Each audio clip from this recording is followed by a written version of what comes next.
we will be ending this session at 12:10 rather than 12. We're 10 minutes behind, thanks to non-authoritarian chairing. Just authoritative.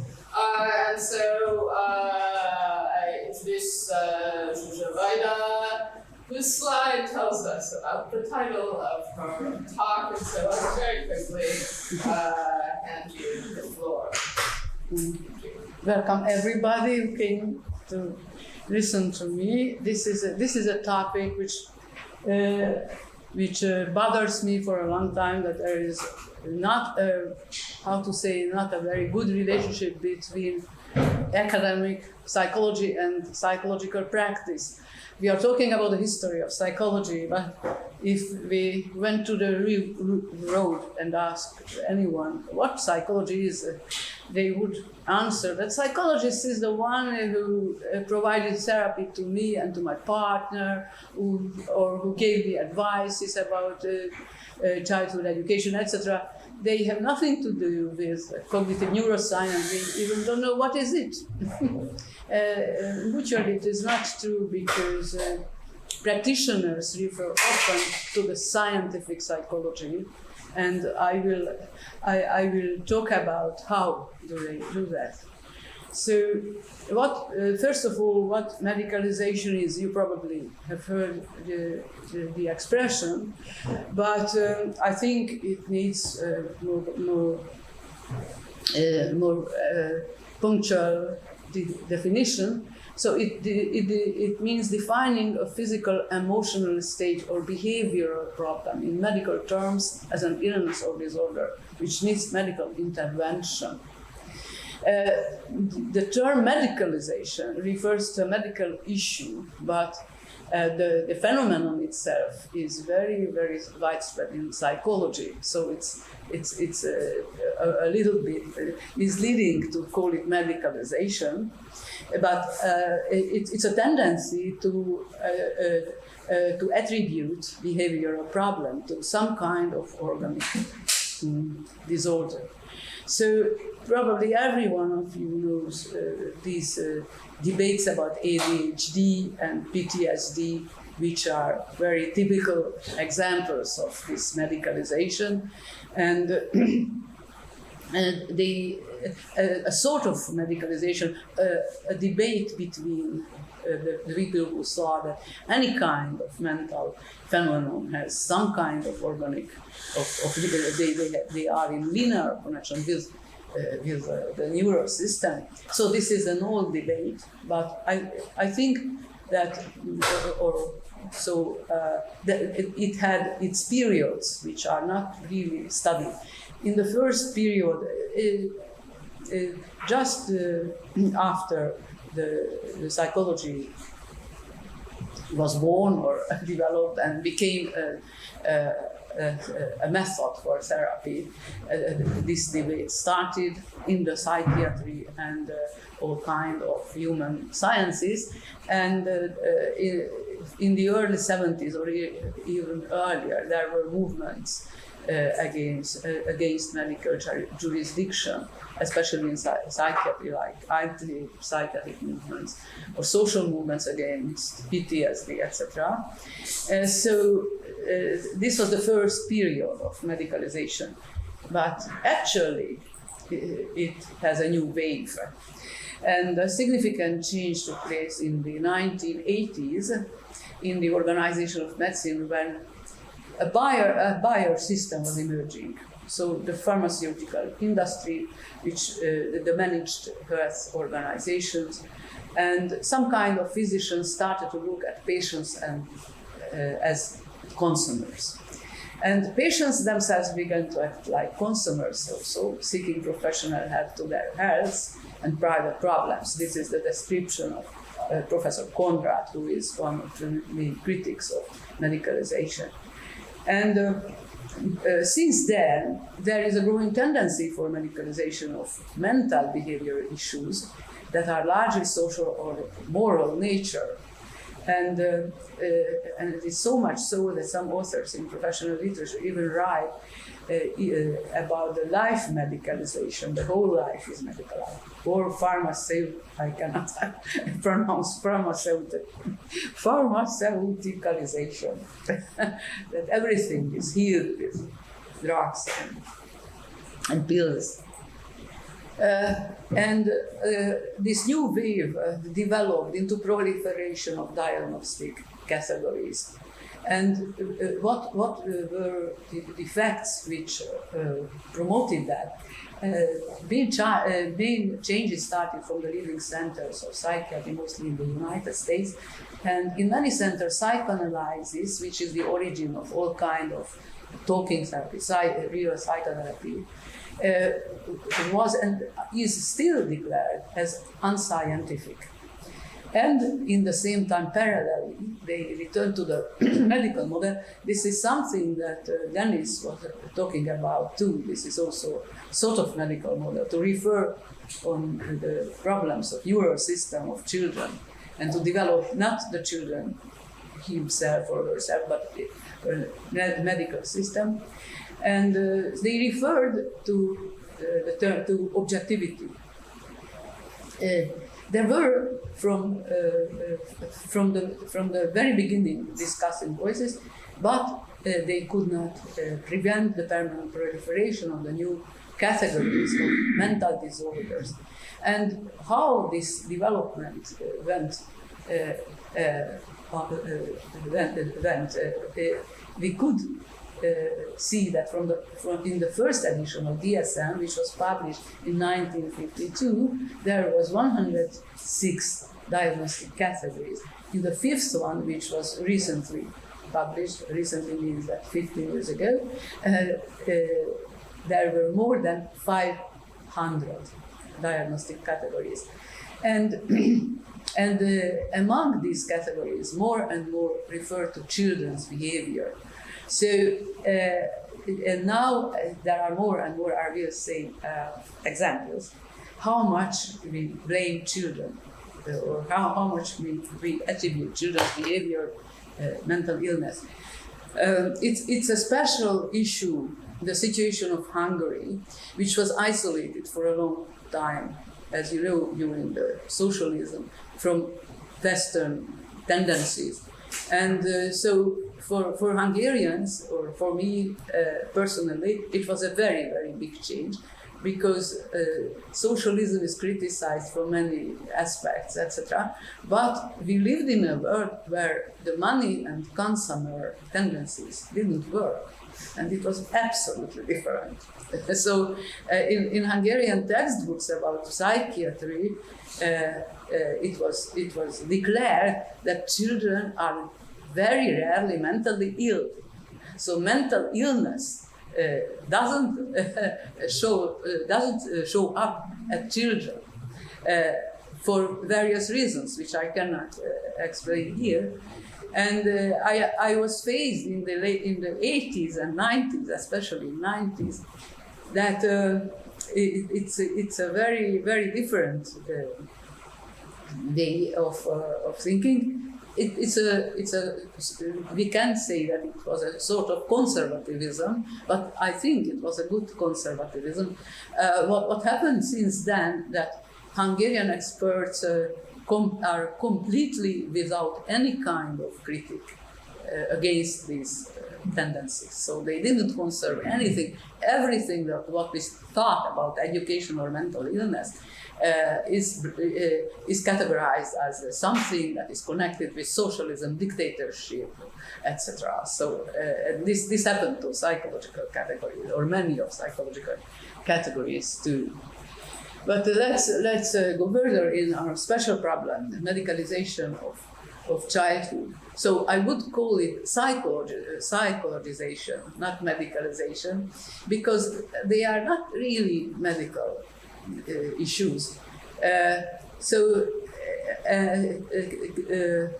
Why should I call it psychologization? Because creation of diagnostic categories refers to the stages of childhood development. They have a very vague symptomatology. Both, for example, both the presence and the lack of a certain kind of behavior can be a sign of a disorder.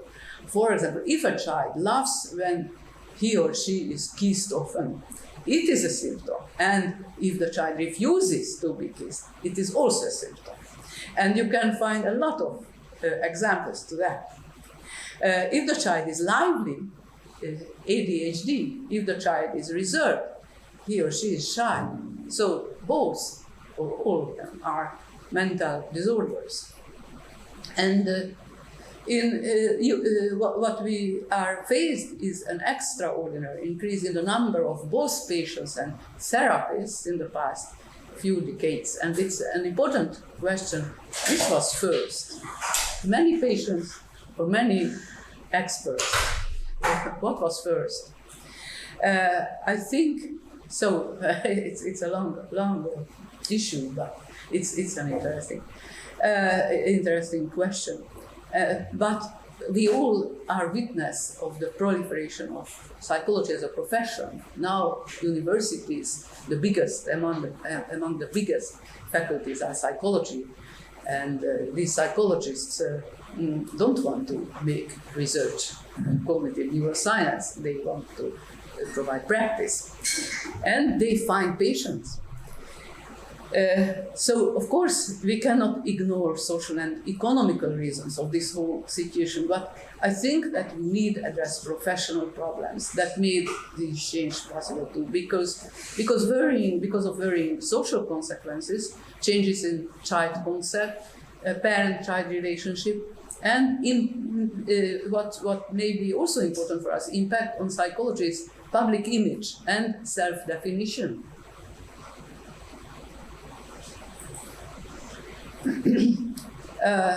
So some points. Psychology, in its 150 years of history, failed to define normality. So this is one source of the problem, for multiple reasons. It's a big issue again, but it also contributes to the situation of medicalisation. Childhood is a very special problem in that sense. And now we have contradictory approaches to normativity. In some schools of development, the notion of normativity is abandoned because telling that it is blaming a child. But if you don't have a normative approach, that a child should learn to read between 6 and 8, you don't have any kind of what to refer to. So you need a sort of schedule which works in for the average of children.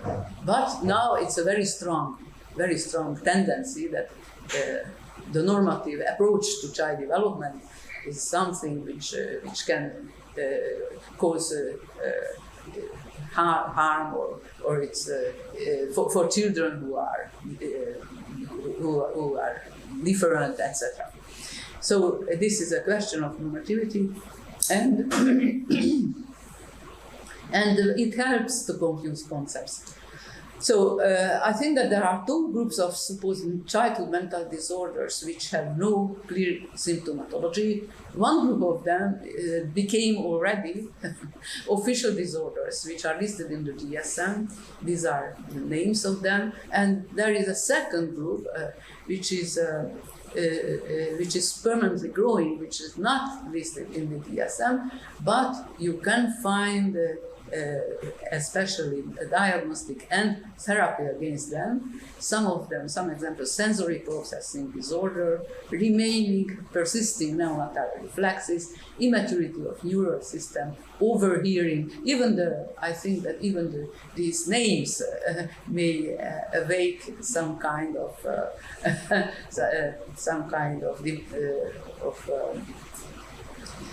skepticism. And there are many others that I don't list, or I listed here, but. So what is some features of these diagnostic categories? They qualify various common elements of children's development or behavior as problematic. And for example, if I will give examples. And this approach is gradually reaching every period and aspects of childhood, including such as sibling rivalry, transience sleep problems, or pickiness about food. All of them can be signs of mental disorder. And the symptomatology of these disorders overlaps with older, much debated categories like ADHD and autism, as well as with each other. And there is no scientific evidence supporting a normal and or pathological nature of kinds of behavior mentioned in these diagnoses. And their base of, and especially the base of therapy, can be vulgarization of some kind of scientific claim of a sort of superstitious belief quoted with pseudo-scientific gaze, like repetition of the experience may have healing effect. For example, if they suppose that a child had certain kind of trauma in the process of being born, they led them to go in a longer channel to repeat this experience. It's a textile, I don't know the exact name, that you can find in child guidance clinic. It's a longer, like, I don't know, and the child have to go through to repeat his or her experience during being born. So this is vulgarization of a Freudian thought that you need to repeat your experience and you will be healed. So, or another example, oppositional defiant disorder. This is a new disorder in the DSM-5. What is oppositional defiant disorder? What is a child like who has oppositional defiant disorder? Often loses temper, often argues with adults, often actively defies or refuses to comply with adults' requests or rules. Did you ever see any child who didn't do this kind of things? So, because I didn't, is often angry and resentful, is often spiteful and vindictive. So these are very common, very ordinary behavioral. Many adults also. Yeah, of course. Or another example is sensory processing disorder, SPD, and it was created by a pediatrician, a British pediatrician, GAS, and the symptoms of SPD involve many sorts of behavior that are typical for the vast majority of children: being choosy eating, having difficulties with falling asleep, being disturbed by the sound of vacuum cleaner, walking on tiptoes. Over the past decade, a number of criticisms have been published about the SPD, but if you look at, I know Hungarian experience, of course, but if you look for therapy, you will find 50 of them who will offer therapy against SPD. My time is going quickly, so I go to the another issue is persisting neonatal reflexes. So everybody who studied neurology knows that neonatal reflexes like grasping reflex, Moro reflex, are inhibited by the development of somatic nervous system in the first few months. And they can be triggered only in the case of very serious injury of the cortex. And another British lady found out that there are children who have this persisting neonatal reflexing, and this is a very serious symptom. It is a serious symptom if the cortex is injured and inhibition it stops to inhibit this kind of reflexes. And an ordinary child, of course, don't have persisting neonatal reflexes because they could grasp everything. So this is a creative, a fabricated diagnosis. And they offer very good treatment, and symptoms surely will disappear since they never existed. And a case that says a lot, telling the truth, this was my daughter. She didn't want to use her name, she has a different name, but this happened for her, who is a Hungarian teacher of anatomy and development of neural system. And she had a public lecture where he told a lot of scientific arguments against these persisting reflexes, and it was in Hungarian. And that was the beginning of the pandemic, and there was no audience, and she made it online, and it was put on the YouTube in Hungarian. And after a couple of weeks, the provost of her institution got a letter from the lady who created the whole diagnosis and therapy, and she demanded, she wrote that this young teacher, my daughter, harmed her honor. It was an attack against her honor, and and she demanded the leadership of faculty to fire my daughter. That is true. I have documents, and luckily the leadership of the faculty they didn't comply, and they replied that this is a scientific issue, and then the lady stopped. But it's very instructive, I think. What is it about? So it's first of all, of course, or it has a very, very strong financial reference. But I think that it's important for us to address the problem, and yes, a part of the problem that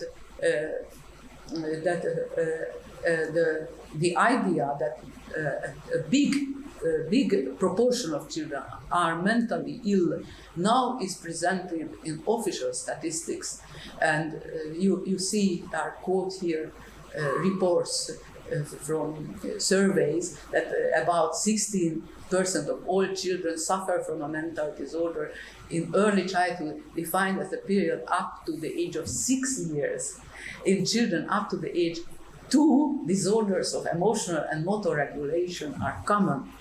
How can you know that a child who is younger than 2 has a motor or a more emotional disorder? It's absurd. And what is the reason and origin? So I quoted here this Professor Conrad, who refers that problem behaviors such as inattention, hyperactivity, and defiance have received increased attention from medical and psychological professionals, and so it's moral, and they are moral and more moral and legal problems. What are the social and political effects of medicalization or psychologization? A significant group of psychologists consider that our discipline is apolitical, or this is the idea. It is not. So it's important to draw attention to the social political consequences, especially of childhood, because there is a growing tendency to the medicalization of school discipline problems and children's learning difficulties. So they don't give more practice or more training, they are mentally ill. According to analysis of 60,000 schools in the US, research showed that in poor neighborhoods, children with behavioral problems so their problems is contributed to criminal problems, and children of middle class their problems are interpreted as illness, as mental disorders. And there is a growing tendency for medicalization of poverty, without assessing the reasons which endanger both the physical and mental health of the people concerned. It has a very strong, it's over the time, two moments. Impact on parent-child, I started later. Impact on parent-child relationship, I think it's also a very, very important issue, because it has a very negative change on the relationship between parents and children. Parenthood starts to become a time of anxiety because of disorders of the babies. So parents are deprived from joy of raising the children, of the joy of parenthood. They are.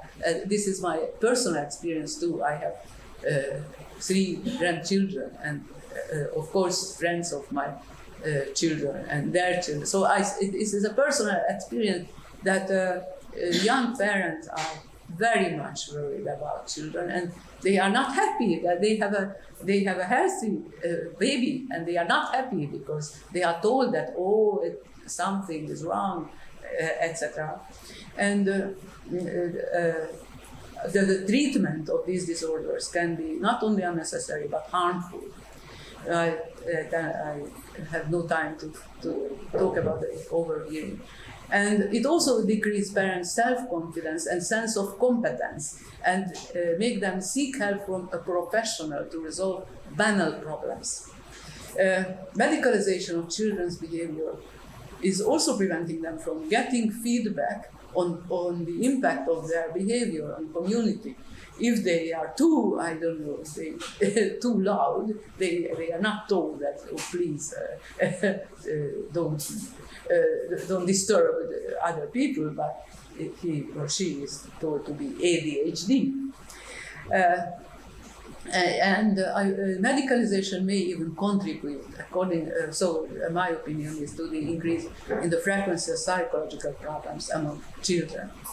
And this is my last slide. So, implications for the science of psychology. So, psychology for the public is not what is doing in experimental laboratories at the big universities, but the service provided by professionals and clinics.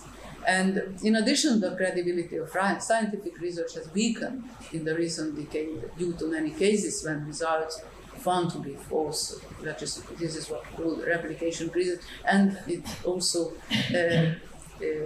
so in a certain way it helped these so-called professionals to give diagnosis and therapy which has no scientific background, because who knows what is scientific background. Yes, the whole process of medicalization has a very weak reference both in professional and popular literature.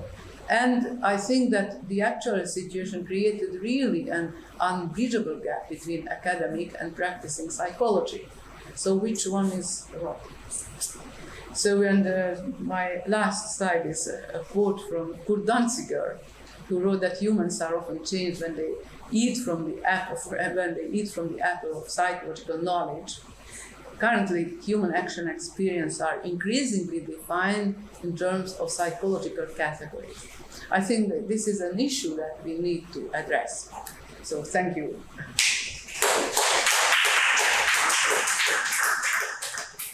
We have 3 minutes for questions. If we end at 10 as planned, and if not, maybe one question. Yes? Go ahead. Thank you very much. Very interesting talk. My question is, do you think that the fact that self-diagnosis of people, of laymen, of parents, of children, of parents that self-diagnose themselves as having ADHD or autism, does that change the whole thing, especially in connection with social media, where lots of people start wanting or talking about their own condition, disability or mental disorder, and often connected to experimenting also with medication, for instance. Does this change the psychoorganization of society, not the science, but the people? Change the whole picture, like. Yeah, but we need to see the role of the science too. So the science is not completely independent. So how we think about our science, or science, yes, you are right, but the main reason is not in. But I think that the science has to reflect to the problem. Did I? Maybe I didn't understand. We can continue. I think we'll have to sadly continue during the coffee break and discussing. We only have 15 minutes for coffee break for one session. No other questions? We have tons of questions and comments. Okay.